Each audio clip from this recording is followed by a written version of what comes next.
দেখুন, আমরা যে জায়গাটায় কাজ করি সেই জায়গাটা আসলে একটু অন্যরকম সেক্টর। সেটা হচ্ছে যে মিডিয়া মানে হচ্ছে যে যারা গ্ল্যামার, মিডিয়া মানে হচ্ছে যে গল্প, মিডিয়া মানে হচ্ছে যে ক্রাইসিস, মিডিয়া মানে হচ্ছে যে ট্র্যাজেডি।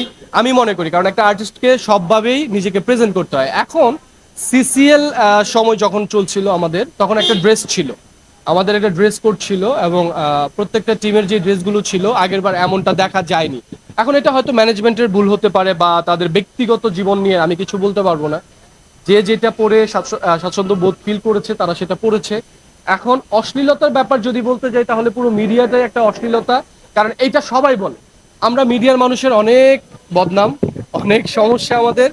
তবে হ্যাঁ, আমি একটা জিনিস সবসময় বলি যে তোমরা স্ক্রিনের বাইরে শালীন থাকো, বাট স্ক্রিনে যখন আমরা কাজ করি কাজের স্বার্থে গল্পের স্বার্থে আমাদেরকে অনেক রকমের ড্রেস করতে হয়, অনেক রকমের গেট আপ নিতে হয়, সেটা ডিফারেন্ট।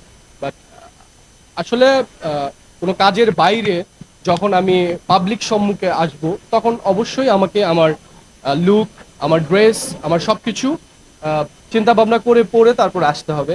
তো যেটা হয়েছে সিসিটিতে যে অশ্লীলতার একটা ব্যাপার এসেছে, এটা হয়তো কিছু কিছু মানুষের জন্য হয় না, সবার জন্য না, হয়তো এক দুইজনের জন্য অনেকেই বদনাম হয়েছে, দ্যাটস ইট।